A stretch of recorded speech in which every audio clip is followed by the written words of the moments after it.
আজকে আপনাদের সঙ্গে শেয়ার করছি আমাদের চট্টগ্রামের ঐতিহ্যবাহী পাকন পিঠার রেসিপি।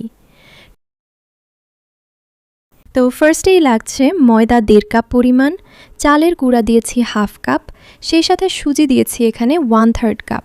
সব কিছু মিক্স করে এক সাইডে রেখে দিচ্ছি। অন্যদিকে একটা প্যানে নিয়ে নিলাম লিকুইড দুধ 2.5 কাপ পরিমাণ। ফ্লেভারের জন্য এলাচ দিয়েছি 3টা। 1/3 কাপের একটু কম হবে এখানে চিনি দিয়েছি। ঘি দিয়েছি 2 চা চামচ, সাথে লবণ দিয়েছি 1/2 চা চামচ। দুধের মধ্যে একটা বলক চলে এলেই শুকনো উপকরণগুলো অ্যাড করে দিব। তার আগে চুলার আঁচ কমিয়ে লো করে দিবেন। তো চুলার আঁচ লো করে এইভাবে আস্তে আস্তে মিক্স করে ডো বানিয়ে নিচ্ছি। তো ভালোভাবে মিক্স করা হয়ে গেলে এটাকে ঢেকে রাখছি 5 মিনিট। দেখতেই পাচ্ছেন ডোটা রেডি হয়ে গিয়েছে। এখন এটাকে গরম অবস্থায় সারফেসের মধ্যে রেখে এইভাবে মথে নিতে হবে। ডোটা যেহেতু অনেক বেশি গরম ছিল, তাই এইরকম একটা স্টিলের গ্লাসের সাহায্যে মথে নিচ্ছি। এর মধ্য থেকে এলাচগুলো সরিয়ে নিয়েছিলাম। আচ্ছা, এই পিঠা বানানোর সবচেয়ে মেইন পার্ট হচ্ছে এই মথে নেওয়াটা। ডোটা স্মুথ হয়ে যাওয়ার পর আমি এর মধ্যে 1 চা চামচ বেকিং পাউডার আর 2 টেবিল চামচ চিনি ব্যবহার করেছি। বেকিং পাউডার আর চিনি দিয়ে ডোটাকে খুব ভালোভাবে মথে স্মুথ করে নিতে হবে, ঠিক আছে?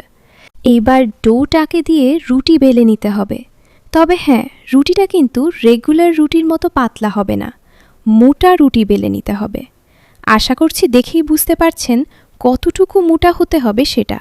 তো সবগুলো পিঠা আমি এইভাবে কেটে নিয়েছি।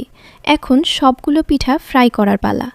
কড়াইয়ে ভালোভাবে তেল গরম করে নিয়েছি, আর এই পর্যায়ে চুলার আঁচ মিডিয়ামে আছে।